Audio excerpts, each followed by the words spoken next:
Ikusentzunezko bat muntatzeari ekiten diogunean, ezagutzen ditugun balio estetikoak eta muntaiaren teoriak dantzan jarri behar ditugu, haren soinuzko, ikusizko eta antzezpenezko elementu guztiak artikulatzeko. Izan ere, muntatzailearen sorkuntza lana ezin da aldez aurretik programatu. Ikusentzunezko bakoitza mundu berri bat da. Horregatik, muntatzailea bere esperientzian oinarritzen da ordura arte erabilitako eta funtzionatzen dutela frogatutako kontzeptuetan. Hori guztia, ikusleak proposatzen zaiona uler dezan eta erakargarri egindakion. Muntatzailearen helburuak zehatzak dira eta honela laburbil daitezke. Ikusentzunezkoaren erabiltzailearentzat atsegin izango diren mugimendua, erritmoa eta ideiak sortzea.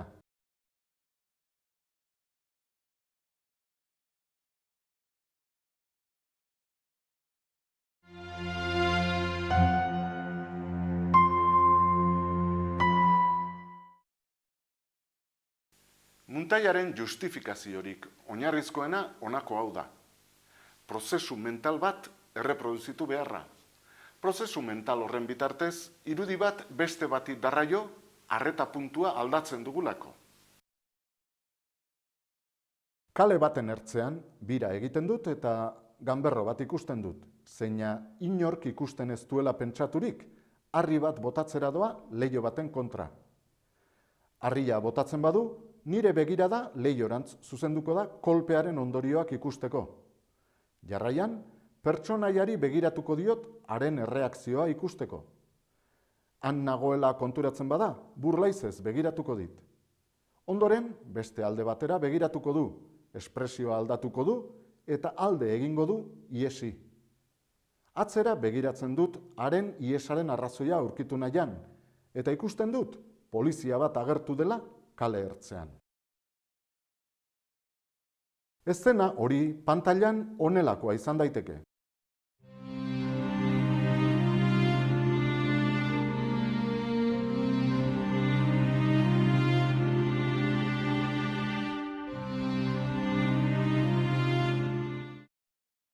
Ikus dezakegun bezala, adibidean ikusle estatikoa daukagu. Irudiak aldatu egiten dira, begiradaren norabidea aldatzen duenean, baina beti ikuspuntu bera mantentzen dute, kameraren kokagunea ez baitugu aldatu. Muntaia horrekin esan dezakegu gure garunari egiten diogula kasu. Bera baita ekintza mozten duena gertakaririk garrantzitsuenaren bila, gertatzen ari dena ulertu nahian. Muntaian, ordea, joera arruntena gertutik hartutako plano batetik urrutiagotik hartutako beste plano batera igarotzea da, eta hartatik gertutik hartutako beste batera igarotzea. Mozketa horiek ikusleari bat-bateko kokagunea aldaketa bat eragiten diote. Hori bizitza errealean fisikoki ezinezkoa den arren muntaian ikusita ulertu egiten dugu. Gure buruetan, irudiek eragiten duten prozesua gugan prozesu natural bihurtzen da. Ikus dezagun adibide bat. Burua biratzen dut, liburuak ikusteko, eta zehaztu gabe ikusten ditut. Begirada apal batean zehar eramaten dut. Kolore gorriko liburu batek atentzioa ematen didan arte. Begirada kontzentratzen dut haren titulua irakurtzeko. Azkenean, lortzen dut titulua irakurtzea. Hori eginda, begirada mahairantz zuzentzen dut. Irudirik esanguratsuenak, honako hauek izango lirateke. Liburutegiaren itxura orokorra, liburu gorria, eta nire maila azken begirada jasoko duena. Eszena hori pantailan honelakoa izan daiteke.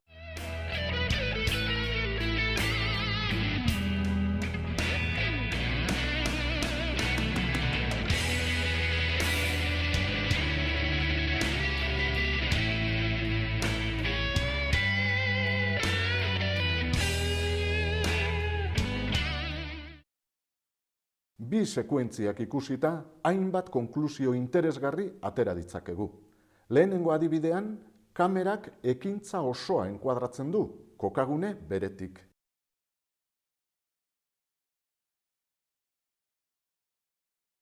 Bigarren adibidean berriz, kamerak kokagunea eta enkuadrea aldatzen ditu plano bakoitza hartzeko, baina ekintzaren abantzu logikoari eutsiz. Zuzendariak eta muntatzaileak eszenaren ikuspegi ideala eskaintzen digute. Zuzendariak ekintzaren dramatikotasuna handieneko alderdia erakusteko kamerarentzat leku onena hautatuz, eta muntatzaileak narrazioa naturala eta ulergarria izan dadin, planoak moztuz eta aldatuz unerik egokienean.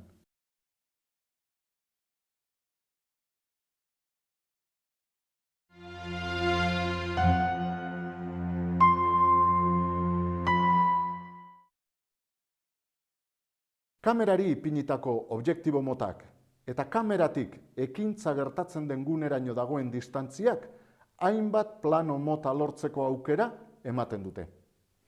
Ikus ditzagun banan-banan eta zehatz-mehatz. Irekienekin hasiko gara eta hurbilenekoekin amaituko. Plano orokor handia. Plano mota horrek pertsonaia edo pertsonaiak oso osorik hartzen ditu, eta baita haien inguruaren zati bat ere. Tokiaren eta egoeraren informazio orokorra ematen digu. Plano orokorra. Plano orokorrak pertsonaia edo pertsonaiak oso osorik hartzen ditu, haien burutik gora eta oinetatik behera tarterik apenas utzi gabe. Plano amerikarra. Belaunpetik gorakoa hartzen dio pertsonaiari plano amerikarrak. Kauboien filmetan erruz erabiltzen zelako hartu du izen hori. Abeltzain haien pistolak erakusteko asmatu zen. Plano ertain handia edo gerriko planoa. Gerritik edo gerripetik gorakoa hartzen dio pertsonaiari gerriko planoak. Gorputza bihurtzen du arretagune plano mota horrek. Plano ertain txikia edo bularreko planoa. Pertsonaiari bularpetik gorakoa hartzen dio bularreko planoak. Lehen planoa edo plano laburra. Lehen planoan aurpegi batek edo objektu batek pantaila osoa betetzen du. Oso izaten da dramatikoa lehen planoa.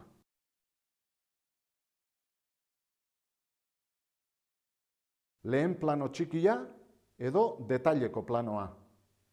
Detaileko planoan objektuaren edo pertsonaiaren ñabardura batek betetzen du pantaila osoa. Objektu baten alderdi batek esaterako. Eta pertsona baten kasuan begiak, daraman eraztunak, orbain batek. Detaileko planoak kolpe dramatiko handia ematen du, eta ongi justifikaturik dagoenean baino ez da erabili behar.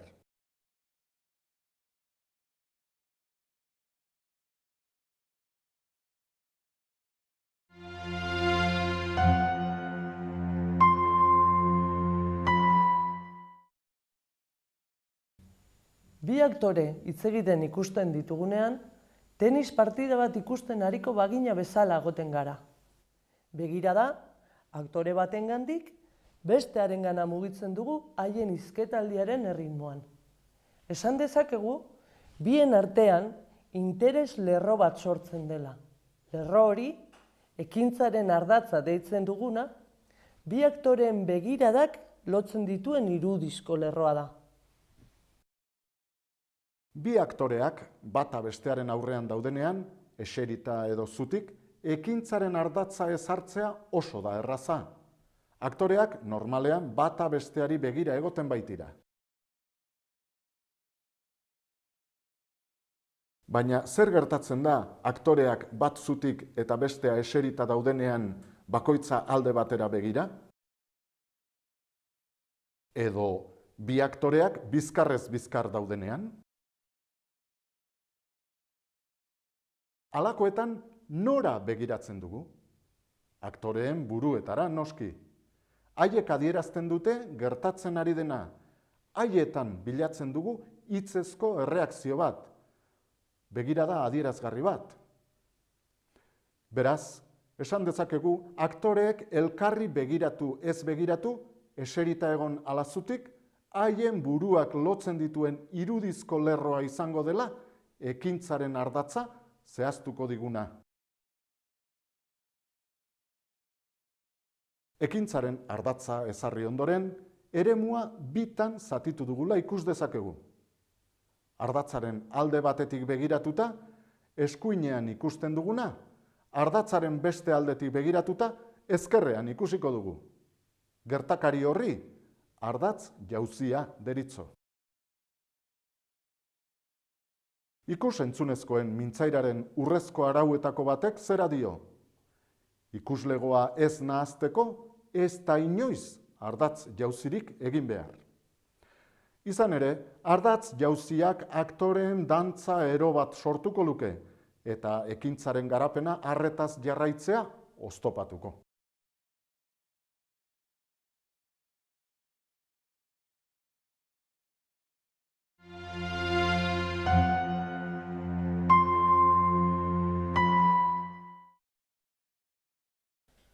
Muntatzaileen artean, bada jarraibide bat 30 graduen legea deitzen dena.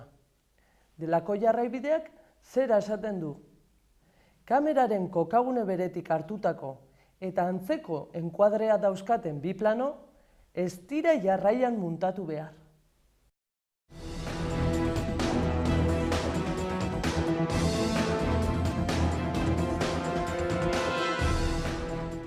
Ikus daitekeen bezala, plano batetik bestera igarotzean jauzi ezatsegina sortzen da.